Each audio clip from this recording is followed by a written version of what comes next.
The Bible Treasury. A monthly magazine of papers on scriptural subjects.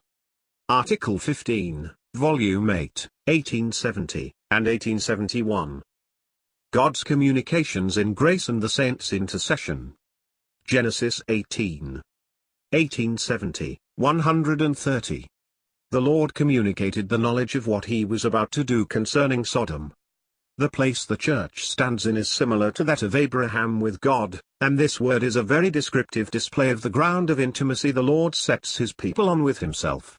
Ours is in a higher sense because Abraham stood on the earth, the place of judgment, but in us it is a far more blessed thing as we are altogether out of the place of judgment, enjoying the blessing itself, God having made known to us the mystery of his will, etc. The men rose up and looked towards Sodom. The Lord directed them as the executors of his judgment, and Abraham went with them to show them the way. The Lord makes his saints his companions, not invariably, but still it is their privilege.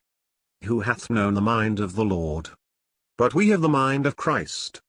Thus in the communications God has made to us, he has made us his companions in the best way, for there cannot be a better way one can show love to another, than by communicating to him his thoughts and feelings.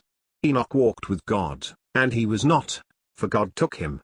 So we are to walk with Christ until he comes to take us up to himself. The exercise and path of faith is down here, and, mark, the church is above judgment, not above discipline for their good. Lot looked towards Sodom, but Abraham was out of it. Abraham being the Lord's companion is not only delivered out of the judgment, but when the Lord is going to judge, he tells Abraham about it. Shall I hide from Abraham the thing which I do? For I know him. So it is with us, the ground of this communication is the thought the Lord has about us. He has centered his love upon us, and therefore he lets us into his confidence. He has put Abraham into the place of covenant blessing. So he has united the church to Christ, associated it with Christ.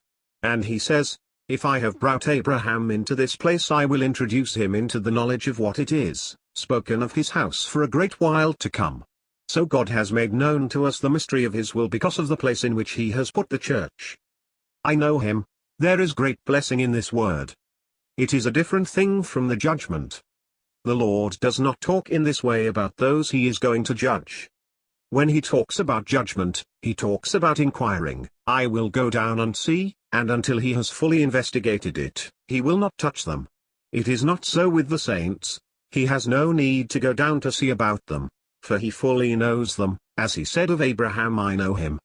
The cry of Sodom had come up before God, but, before going to execute judgment, he will go down and see whether they have done altogether according to the cry of it which is come unto him.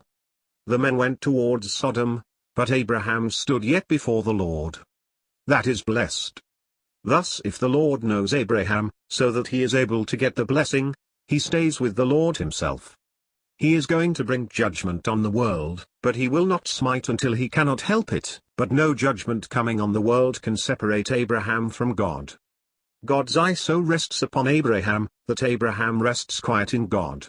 And so it is with us, whatever trial may be coining on the world, our place is to abide with the Lord himself. And then, like Abraham, the effect of having drunk into this grace will be to be calm, quiet, and happy. Our place is not to go down to search out the depths of iniquity, but to let the cry come up to us. There will be lots many, but let us be with God on the mountain, abiding in perfect peace with the Lord himself. Abraham, being in perfect peace, had nothing to ask for himself, and was therefore free to intercede for others. So it was in the case of Abimelech. If Abraham be a prophet, if he has this intimacy with the mind of the Lord, let him pray for thee. So it is with us if ye abide in me, and my words, etc. The possession of the Lord's mind gives the power of intercession for others, not like Jacob, with whom the Lord had to wrestle, because of the crookedness in himself, and therefore he could not communicate to him his name which was secret, although he blessed him.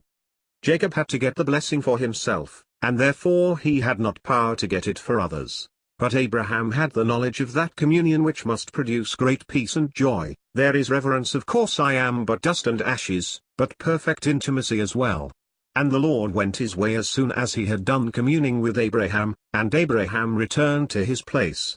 Abraham's position is with the Lord, in perfect peace, in unquestioning confidence, having no question to settle with God, but on that ground where he can enjoy perfect communion.